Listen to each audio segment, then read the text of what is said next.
Assalamualaikum teman-teman, salam kenal, nama saya Tina.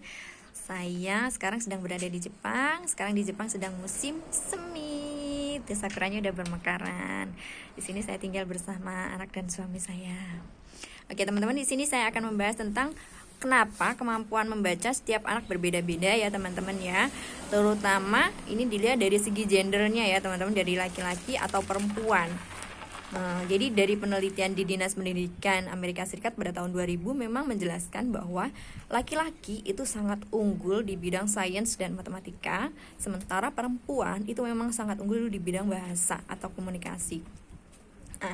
Jadi Ais pun di segi bahasa memang kurang, di segi membaca juga kurang, tapi Ais sangat unggul di bidang menghafal, logis ya, terutama sesuatu yang logik itu Ais sangat unggul.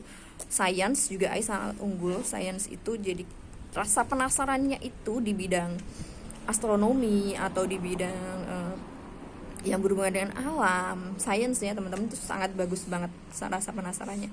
Terutama kalau laki-laki ya kayak di kendaraan kayak gitu kan teman-teman ya. Nah, dan menghafalnya sangat bagus Ais. Menghafalnya alhamdulillah sekarang di umur yang 4,5 tahun ini Ais sudah menghafal 33 surat di juz 30, dan sekarang kurang 5 surat. Sekarang sudah sampai surat An-Nazi'at. Alhamdulillah. Jadi kita sebagai orang tua memang harus mengenali bakat anak. Bakat anak itu bagusnya di mana, unggulnya di mana, kita kembangkan yang itu. Kenapa kok menghafal Al-Qur'an dulu? Kenapa kok enggak diajarin membaca dulu Mbak Tina gitu? Saya ajarkan membaca, tiap hari pun saya ajarkan membaca. Cuman karena memang dia sangat unggul di menghafal, jadi saya lebih push di menghafalnya gitu. Membaca tiap hari tetap saya bimbing, cuman nggak terfokus gitu, nggak fokus banget gitu. Soalnya pernah saya fokuskan, cuman ya gitu hasilnya belum maksimal gitu teman-teman. Tapi ada murid saya yang bernama Naura, itu berumur 2,5 tahun, itu sudah bisa membaca di umur 2,5 tahun. Tapi itu nggak bisa saya terapkan kepada anak laki-laki saya, karena itu sangat berbeda ya teman-teman. Jadi buat teman-teman nggak bisa dong memaksakan kepada anak untuk, ini anak aku harus bisa membaca nih Bu Tina di umur yang segini, nggak bisa teman-teman. Lihat juga bakat-bakat anak itu di mana, keunggulannya di mana. Nih anak saya tuh. Jadi bakat anak itu di mana, kembangkan aja di bakatnya itu. Keunggulannya di mana, kembangkan di keunggulannya itu. Jangan paksakan anak untuk hal-hal yang memang berat buat dia. Terutama Ais, saya nggak akan maksakan Ais itu untuk membaca atau untuk, kalau menulis memang bagus, tulisannya bagus. Untuk membaca memang sangat kurang. Berbahasanya pun sambil jalan saya harus belajar juga bahasa Jepang di sini. Jadi ya tahan diri, tahan emosi. Jadi sama anak ya, sambil belajar bersama-sama dengan anak.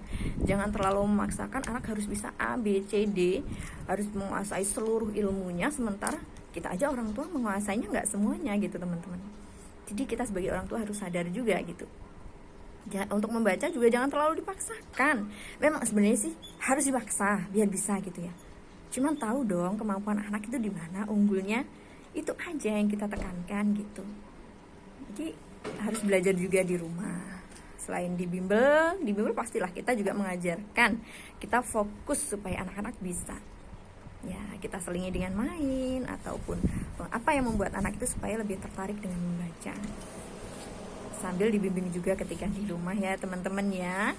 Jadi itu. Nah, terus kenapa kok bisa berbeda sih Mbak Tina kemampuan membaca tiap anak gitu? Yang pertama tadi dari gender. Kemudian yang keduanya itu dari segi pengembangan otak. Jadi kalau pengembangan otak perempuan itu sifatnya lebih difus atau menyebar. Jadi kemudian menyebabkan kemampuan membaca anak perempuan lebih cepat, kemampuan komunikasinya lebih bagus daripada laki-laki. Laki-laki itu otak kirinya itu bersifat fokus. Jadi kalau fokus itu lebih yang terpusat ya teman-teman. Jadi terpusat hanya pada satu titik aja, apa yang dia perhatikan. Ketika dia memperhatikan mainannya, nggak bisa dong kamu memaksakan untuk ayo dong dia belajar, ayo membaca. Teman-teman udah bisa membaca nih, kok kamu belum bisa membaca sih? Nggak bisa begitu teman-teman, semuanya sambil jalan. Ibunya harus sabar juga teman-teman ya. Kembangkan aja apa yang bakat yang ada pada dia. Ais bakatnya melukis, oke, saya kembangkan di bakat melukis. Ais bakatnya yang kedua menghafal bagus, sainsnya bagus, saya kembangkan di situ. Matematika sangat bagus Ais, kemampuan menghitungnya sangat bagus di umur dia yang 4,5 tahun ini.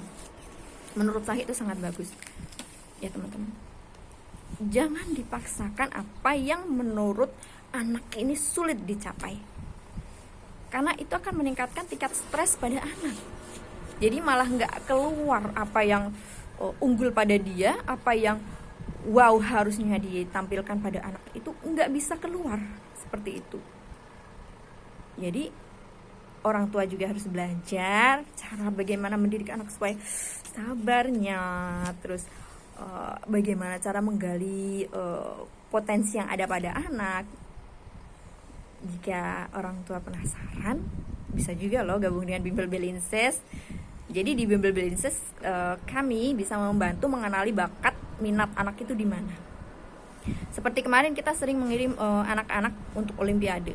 Di situ ada anak yang kemampuan akademisnya tidak begitu bagus, tetapi ternyata si anak perempuan ini kemampuan di bidang bahasanya sangat bagus teman-teman, di bidang kemampuan berbahasa Inggris. Dan saya menggali terus kemampuan bahasa Inggrisnya. Alhamdulillah sekarang insya Allah mau masuk MTS, ambil yang 2 tahun, yang pendidikan yang 2 tahun itu akselerasi teman-teman. Nah, nanti lain kali saya akan perkenalkan dengan teman-teman ya. Nah, ada juga nih anak yang 2,5 tahun sudah bisa membaca. Nah, nanti akan kami perkenalkan juga ke teman-teman ya. Begitu. Jadi jangan paksakan apa yang menjadi momok atau berat buat anak, tapi kembangkan apa yang ada pada diri anak. Anak laki-laki memang kemampuan membacanya itu lebih sulit atau kurang dibandingkan dengan anak perempuan. Tapi cari bakat-bakat yang ada pada anak laki-laki ini, terutama di bidang sains dan matematika, kembangkan. Anak perempuan memang bagus di segi komunikasi, maka masukkan di sekolah bahasa, it's okay, gak apa-apa. Kemampuan berbahasa Inggrisnya bagus, ambilkan sekolah bahasa Inggris, gak apa-apa, bagus. Di Belinses juga kami fokus di bahasa Inggris juga teman-teman. Kalau mau ada anak-anak perempuan atau ada juga laki-laki yang kemampuan bahasa Inggrisnya bagus, masukkan di Belinses, gabung dengan kita. Nah, jadi kami akan berusaha untuk menggali potensi-potensi anak tersebut. Oke, gitu saja teman-teman sharing dari kami ya.